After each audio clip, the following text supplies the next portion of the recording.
This is day one of e-collar training with Bella. So I'm going to show you guys how I use the e-collar. Bella's hanging out over there on her bed. So this is the e-collar right here. She's got my loaner collar on. It's set to 0. So what I'm going to do, I've already paired it, and I pair it by pressing this little red dot on the remote here up against the little red dot on the receiver box that you can kind of see on her neck. They're very small receiver boxes, so even on a dog Bella's size, they're not overly large. So what we're going to do is we're going to turn it up. Oops. I'm going to turn it up to a 1 and press the button. She's not doing anything. So I'm going to turn it up to a 2. I'm looking for her to pay a little bit of attention. She kind of turned her head a little. Let's see. When it turns red, you know that it's going. She might be able to feel it at a 2. We're going to go up to a 3. Oops, that's too high. I'm working on these really, really low levels. Makes things kind of confusing. So we're going to press and she felt that. See that? She tilted her head to the side and she was looking like, what is that? So what this feels like is a little tickle. So how I like to explain this to people is, think of if you're sitting at a table and it's kind of crowded and you're talking to people and you're having a good time, and someone comes up behind you and they say something to you. You're probably going to have to turn back around to them and say, what was that?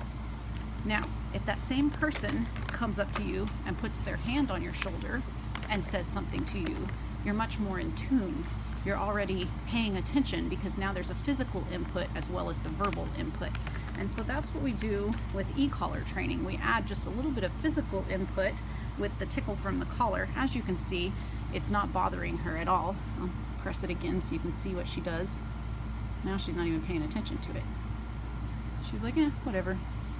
So now this also has a vibrate function, which I don't typically use unless I'm trying to startle a dog, especially on day 1.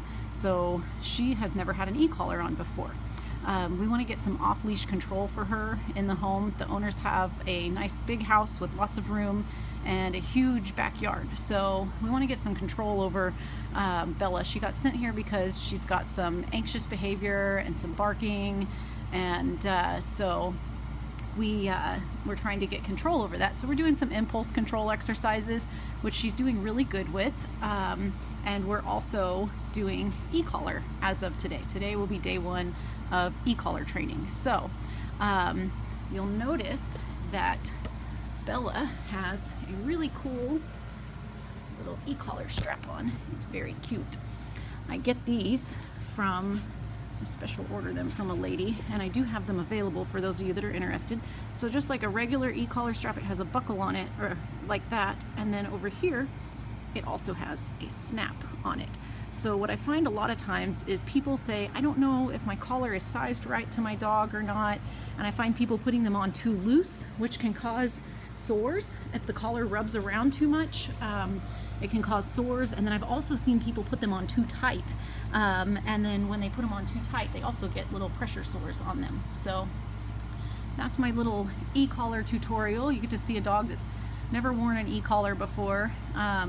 It's hot out. We just came out into the shop and turned the AC on out here, and I've had the door open for the last few minutes, so it's hot, and that's why she's panting.